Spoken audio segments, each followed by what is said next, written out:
안녕하세요. 부산부동산 스터디입니다. 울산 지역 브리핑 3월 2주차는 띵 까먹고 3주차 이어서 계속 진행합니다. 반등 분위기 느껴지시나요? 좋게 보려고 하니 한없이 좋은 울산입니다. 자, 올해 고난의 행군 8,700가구의 입주 물량. 하지만 내년을 바라보니까 더없이 좋습니다. 대구가 요때 한창 뛰었어요. 대구가 2019년인가 20년인가 입주 물량이 좀 적은 때가 있었어요. 그때 내년에 어떠하니까 올해만 넘기면 된다 이런 분위기라서 실제 분위기가 좋아졌어요. 19년 20년 물론 전국적으로 상승하는 분위기를 같이 타기도 했어요. 자, 가장 최근에 주간 실거래지수 웬일인가요? 울산이 마이너스 0.37, 광역시 중에서 하락률 2위 자리를 차지했고요. 전세 하락률은 1위를 차지했습니다. 이거 어떻게 하면 좋나요? 무조건 다 좋게 보고 싶었지만 또 안 좋게 보이는 모습도 이 공존하는 곳이 울산이 아닌가 싶습니다. 이건 제가 부산 지역에서 주간 브리핑을 할 때 나타내는 자료인데 울산 지역에 한번 가지고 와봤습니다. 매매 거래량 수준이 어느 수준이냐 하면은 울산의 거래량 진한 초록색을 따라가 보면 거래량 광역시 중에서 5위 정도 됩니다. 거래가 그렇게 활발한 편은 아니죠. 자, 이번에는 전세 거래량을 가지고 와봤습니다. 전세 거래량도 가장 부진한 모습을 나타내고 있는 것이 울산입니다. 계속해서 진한 빨간불이 들어와 있습니다. 광주와 울산, 근래 하락률이 비슷했는데 여기서 좀 차이가 있죠. 광주와 울산을 늘 비슷하게 봤었는데 광주보다도 울산이 더 많이 상황이 안 좋아 보입니다. 이걸로 보면. 하지만 매물을 보면 또 달라집니다. 울산이 매물이 광역시 중에서 가장 적습니다. 인구 대비로 환산한 거예요. 매물이 가장 좋다. 좋게 보려니 한없이 좋다. 전세 매물도 가장 적다. 매물도 적고 거래량도 적고 이게 부동산 시장에서 바람직한 모습인가요? 그건 아닌 것 같아요. 가격지수 변동률, 매수심리 살펴보겠습니다. 매도 물량 살펴보시면 계속해서 늘어나고 있는 패턴 유지되고 있습니다. 그러면 매수심리는 떨어질 수밖에 없는 그런 상황일까요? 제가 분양권도 조사해놨는데 이 표를 넣었는지 모르겠어요. 조사는 계속 하고 있었습니다. 지난주 방송은 빠졌지만 조사는 계속 하고 있었습니다. 전세 물량 연초 대비 줄어들고 있지만 대구 수준이랑 비슷해요. 부산은 좀 많이 줄어들었거든요. 물량이 많이 줄어든 것은 아니구나. 절대치도 여전히 높구나. 울산 월세 물량 제법 줄어들었어요. 부산도 많이 줄어들었거든요. 여전히 절대치는 높구나. 전체 임대 물량 연초 대비 한 4, 5% 정도 줄어들었습니다. 여전히 물량도 여전히 부담은 조금 있는 상태예요. 분양권 물량 가지고 왔네요. 2주 연속 분양권 매도 물량 상승. 거래량도 받쳐주는데 그럼에도 불구하고 내놓는 사람은 계속 내놓고 있는 실정입니다. 2주 연속 상승. 그래도 올해 연초에 대비해서는 물량이 많이 줄어들어 있는 상태. 부산은 연초 물량을 극복해냈거든요. 대구도 가장 최고치를 달성하고 있음에 비해서 울산 분양권 시장에 물건이 그렇게 많은 편은 아니에요. 족족 빠른 속도로 소진되고 있어요. 자, 매수 심리, 매도 물량 아까 늘어나는 거 보셨죠? 매도 물량이 늘어난다는 말은 이 파란색 선, 매도세가 강해진다는 의미이고 거래량이 늘어난다 이 말은 매수세가 강해진다는 의미인데 매수세가 일부 늘어나긴 늘어났어요. 하지만 매도세가 더 강하게 나타나야지 정상인데 여기 지금 차트상의 파란 선을 보면은 매도세가 약해졌다고 나와요. 그래서 주간 매수 심리도 지금 19.6 광역시 중에서는 굉장히 높은 수치입니다. 지금 거의 제일 높은 수치일 거예요. 매수 심리는 이렇게 좋은데 좋게 보려면 하늘씨 좋은데 이상하다. 좀 여기 약간 문제가 있긴 있죠. 아파트 거래량 899건, 제가 1000건 정도 돌파하면은 과거의 분위기가 괜찮아진 것 같다라고 말씀드리면서 요거 살펴보는데요. 거의 1000건에 육박하는 모습. 근데 요거 지금 계속 그것 때문에 그렇죠. 특례 보금자리론 때문에 웬만한 광역시들은 거래량이 2배 수준으로 다 올라와 있어요. 직거래 비율도 낮다. 요거 공인중개사를 통해서 한다. 익명의 매수자가 나타나서 매수를 한다. 이런 의미이기 때문에 투자자의 입장에서 바라봤을 때는 직거래 비율이 낮아질수록 많은 사람들이 매수에 가담하고 있구나 이렇게 보시면 될까요? 주간 거래량 한창 적을 때 87건일 때도 있었어요. 1월 달에 100건일 때도 있고 평균적으로 100건 조금 넘어가는 정도 수준의 거래량에서 지금 260건 정도까지 거래량이 나와주니까 3월의 거래량 야, 괜찮다. 지금 괜찮은 모습을 나타내고 있습니다. 여기 제가 수치가 빠졌네요. 거래량이 점점 좋아지고 있습니다. 2월에 이어서 3월에도 거래량이 조금 좋아지는 것 같습니다. 고점 대비 빠진 걸로 비교해보자면 힐스테이트 수암 44평은 대형평이 많으면은 이 하락률 계산하기가 살짝 애매한 부분이 생기는데요. 고점 대비 별로 안 빠지는 모습 이렇게 나타났고요. 가장 최근 거래일이에요. 우정의 핵심 도시 2차 동원 로얄주크 25% 정도 고점 대비 빠져있는 모습. 그리고 크게 안 빠지는 느낌이 듭니다. 와, 이거 30, 40 수두룩하게 나왔는데 비싼 가격의 아파트들 조금밖에 안 빠지는 모습. 그러면 얼마나 반등했는가? 여기 앞선 자료는 제가 돈보 자료고요. 요거는 아파트 투미의 자료인데 반등 실거래라고 해서 가격이 얼마나 이 차트상으로 봤을 때 반등했냐 나타나 있는 거예요. 금액이 많으면은 15% 반등. 20% 가까이 저점 대비 반등하는 것도 있습니다. 그럼 저점 대비 반등 폭이 크다는 말은 층수가 좀 괜찮은 게 있어요.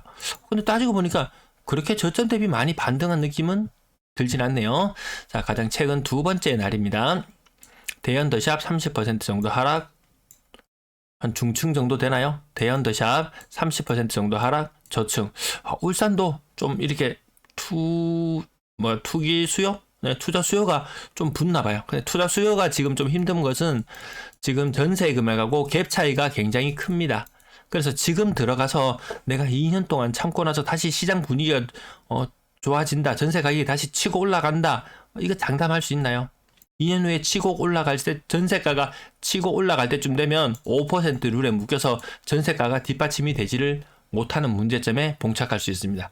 그렇다면 투자자 입장에서는 더 장기간 발이 묶일 수도 있다는 부분도 한 번쯤은 생각해 볼 필요가 있을 것 같고요. 쌍용 스윗닷홈 가격 고점 대비 25%, 30% 정도 하락했다. 저층. 대구 같은 경우에는 30% 정도 하락했다 그러면 저층은 40% 하락, 고층은 30% 하락이 일반적인 패턴으로 나타나는데 울산은 지금 저층이 30% 하락, 고층은 한 20에서 25% 정도 하락. 대구보다는 분위기가 조금 나아 보이긴 합니다. 문수산더샵 25% 정도 반등했는 모습, 가격 하락한 모습, 고층이네요. 그 다음 하나꿈에 그린 1단지 30% 가까이 하락한 모습, 요것도 10층, 이 정도면 층수. 요게 일반적으로 나타나는 대구의 패턴입니다. 자, 얼마나 반등했나? 둘째 날도 살펴보니까 한 10% 반등하는 모습들 조금 나타나고 있습니다. 그 다음날 대연더샵 20% 정도, 20% 가까이 하락한 모습의 저층. 상황이 상당히 괜찮아 보입니다. 무고 이브자이 20%, 강변 센트럴 하이츠 한 5% 정도 하락했는데 저층 48평형. 대형평이 많으니까 계산하기가 좀 어려워집니다. 요거 일일이 좀 찾아봐야 됩니다. 대형평은 아무래도 거래가 적다 보니까 가격의 차이가 조금 생길 수 있습니다. 힐스테이트 수암 1단지 30% 정도 하락해서 고층. 이렇게 보면 또 대구 분위기가 나기도 하고 대구보다 아직 덜 하락한 분위기가 느낌이 나기도 하고요.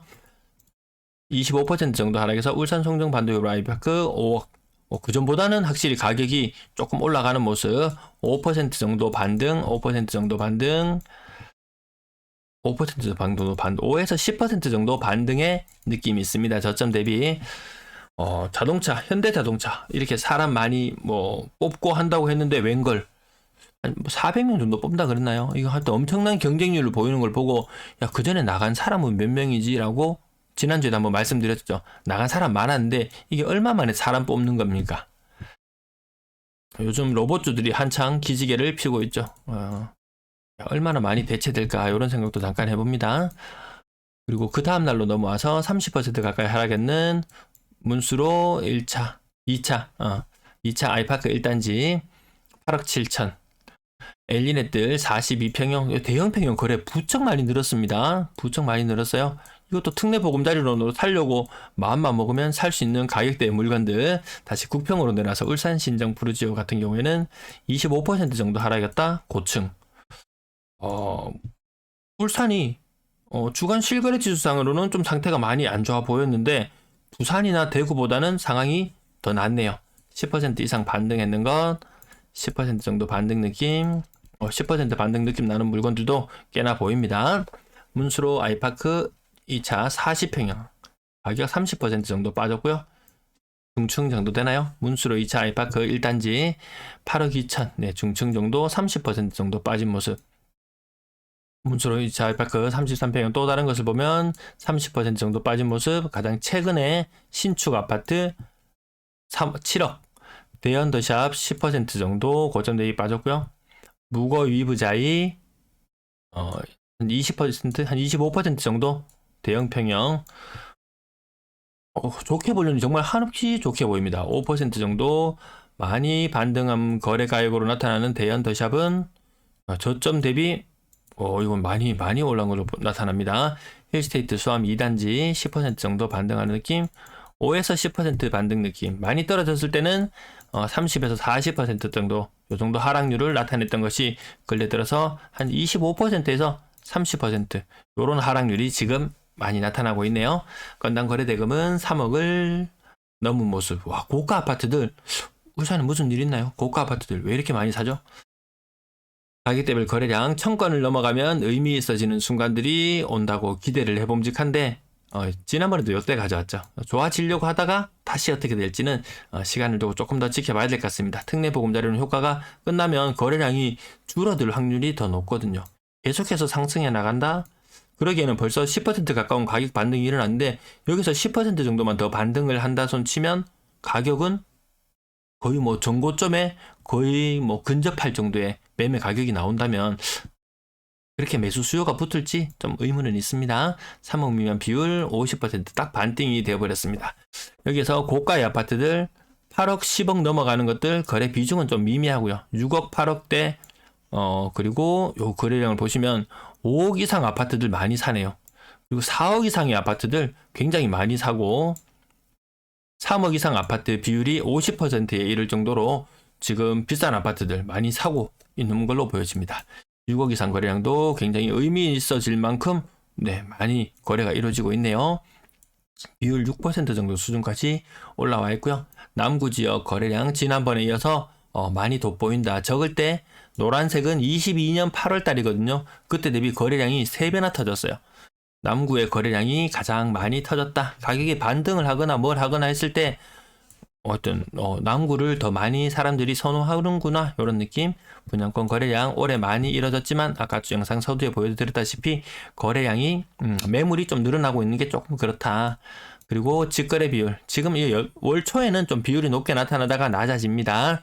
울산의 분양권 직거래 비율은 굉장히 낮은 수준을 유지하고 있습니다. 전세 거래량이 좀 확실히 부진하네요. 예년 평균에도 훨씬 미치지 못하는 거래량을 보여주고 있습니다. 웬만한 지역들은 지금 예년 평균 거래량 이상을 뛰어넘었거든요. 전세 시장 쉽지 않겠구나. 아무튼 1월의 거래량보다 많은 2월의 거래량을 보여주고 3월의 거래량은 2월의 거래량보다 더 적어질 거예요. 지금 보시면은 지난달에 한 500건 정도 거래량 같은 날짜에 지금은 670건, 거의 680건이니까 거래량이 굉장히 많이 좋아졌습니다. 근데 2월의 거래량 보시면 275건 거래되는데 230건. 2월이 아마 올해 전세 거래량의 거의 피크가 아니었나 싶을 정도, 그런 느낌을 가지게 됩니다. 전세 가격 여전히 고점 대비 2억, 1.6억. 아직까지 역전세의 문제가 해결되기에는 긴 시간이 필요해 보입니다. 1.8억, 1.9억, 0.4억, 1.6억, 2억, 요 정도의 느낌. 자, 그 다음 페이지로 넘어가 보면 가격이 낮은 곳도 2억, 1억, 1억 4천, 2억 1천, 1억. 전세 거래량이 너무 약하네요. 그래서 집값이 일부 반등하는 느낌은 들지만 전세 가격이 결국 받쳐주지 않는다면 이 다주택 투자자들이 접근하기에는 쉽지 않아 보입니다. 이 무주택자가 집값을 막 띄우진 않거든요. 저희 결국 투자 수요가 모여가고 해야지 분위기가 좋아질 텐데 그러기에는 전세 하락이 지속적으로 많이 크게 나타나고 있는 모습을 보여주고 있습니다. 가격 하락 아랫부분에 가면 이게 1억이 안 떨어졌다는 느낌이지 2억 하던 전세가가 1억 3천, 2억 3천 하던 전세가가 1억 4천, 2억 3천 하던 전세가가 1억 4천. 웬만한 집 사는 것보다 이 정도 전세 가격이면 전세 사는 것도 괜찮겠다 이런 느낌.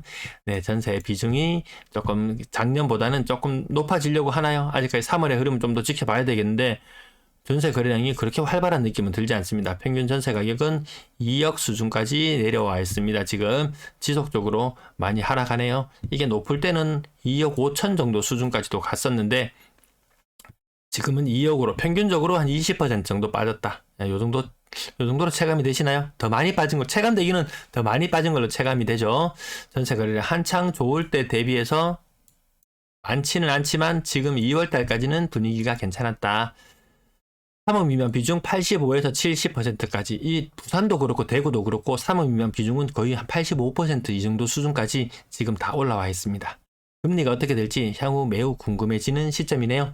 다음 주 방송할 때쯤 되면은 3월 23일 날 금통위가 있으니까 다음 주 브리핑 할 때쯤에는 새로운 금리를 알려드릴 수도 있겠네요. 그것이 이 전세 거래량이나 가격대별로 어떻게 형성되는지 이런 것들에 굉장히 밀접한 영향을 미치니까, 그 또한 전세 가격 또한 매매 가격에 영향을 미치니까 금리 예의주시하고 살펴보도록 하겠습니다.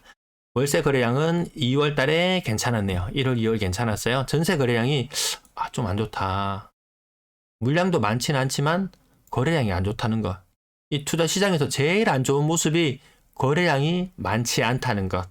원활한 손바뀜이 이루어지지 않는다는 것.